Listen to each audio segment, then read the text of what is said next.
विधायक है केआर सिंह रावत, ये मेरे साथ खड़े, मैं इनसे पूछूं क्योंकि राजनीतिक है, ये जो वोटिंग परसेंटेज बहुत, हर आदमी वोट डालने आ रहा है, इसका मतलब हम क्या समझे?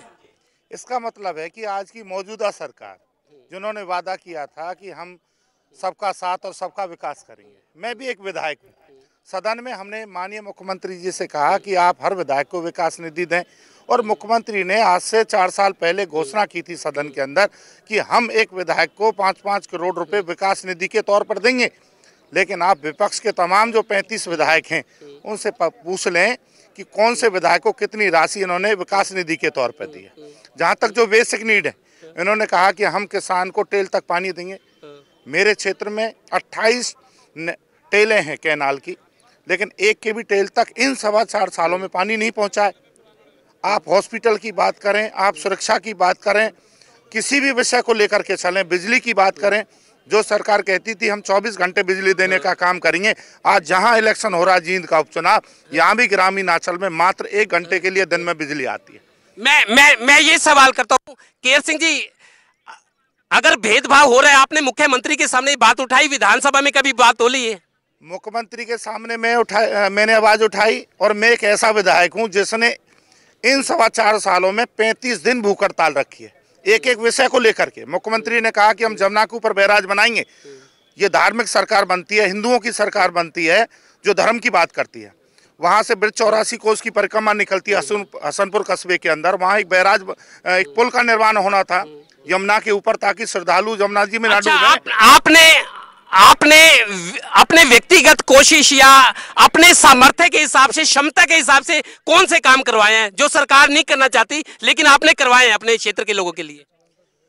मैंने बार-बार आवाज उठाई, एजुकेशन की आवाज उठाई। इन्होंने 5 साल में केवल एक कॉलेज मुझे देने का काम किया, जबकि मैंने आंकड़ों के आधार पर सरकार को विधानसभा में जब घेरा, तब इन्हें जाकर के कोई थोड़ी बहुत शर्म बाकी इन्हें आई।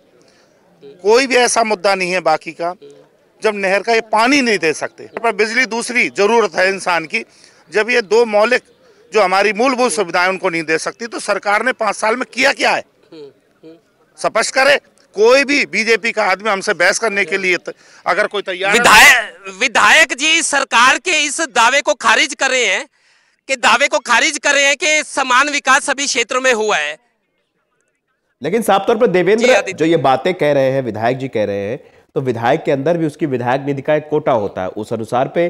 तो क्या जींद की जनता जो बयां कर रही है, जिनकी जनता जो कह रही है कि विकास नहीं हुआ, तो वो आखिर गया कहां? विधायक तो इन्हीं के पार्टी के थे।